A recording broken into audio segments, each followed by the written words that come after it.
আসসালামু আলাইকুম রহমতুল্লাহি ওয়া সবাই কেমন আছেন বন্ধুরা?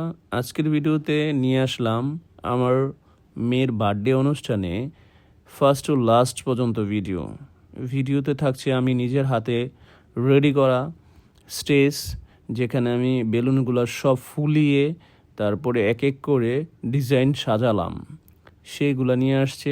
আর হচ্ছে সবচেয়ে বড় কথা হচ্ছে নিজের সন্তানের জন্য কিছু করাটা আসলে খুবই খুবই ভালো লাগে। এটা আমার ক্ষেত্রে না, আপনাদের নিজের ক্ষেত্রে হলো তাই মনে হবে। আমার নিজের সন্তানের জন্য যদি আমি নিজে কিছু করতে পারি, সেটা সত্যি প্রাউডফুল।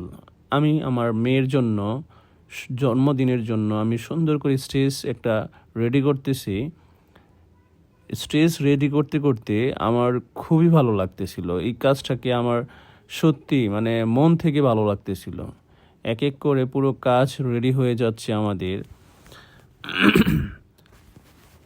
কিন্তু মেয়েরা একটু পর পর এসে এই যেই সাজানো গোছানো আছে এটা মানে নষ্ট করতে চায়। তাই আর কি একটু বিরক্ত হয়ে যাচ্ছিলাম, একটু পর পর আসে আর এইগুলা টানাটানি করতেছিল, তাই একটু বিরক্ত বিরক্ত লাগতেছিল।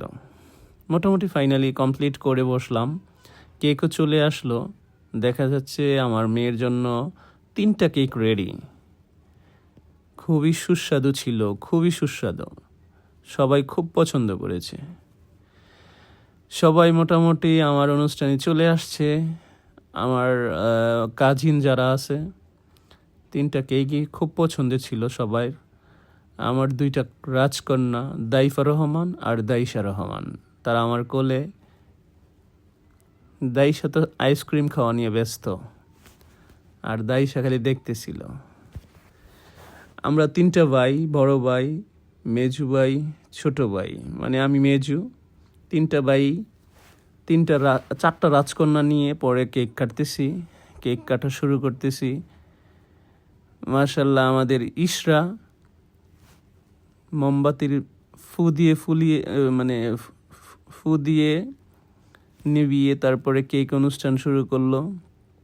আমার দাইফাকে আমার ছোট ভাই সজীব কেক খাওয়াই দিল।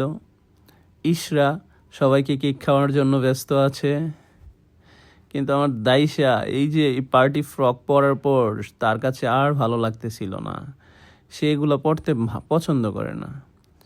বড় ভাইয়াও মানে বলতেছে যে এগুলা খোলানোর জন্য, বড় ভাইয়াও চলে যাওয়ার চেষ্টায় আছে। ভালো লাগছে সময়টা খুব।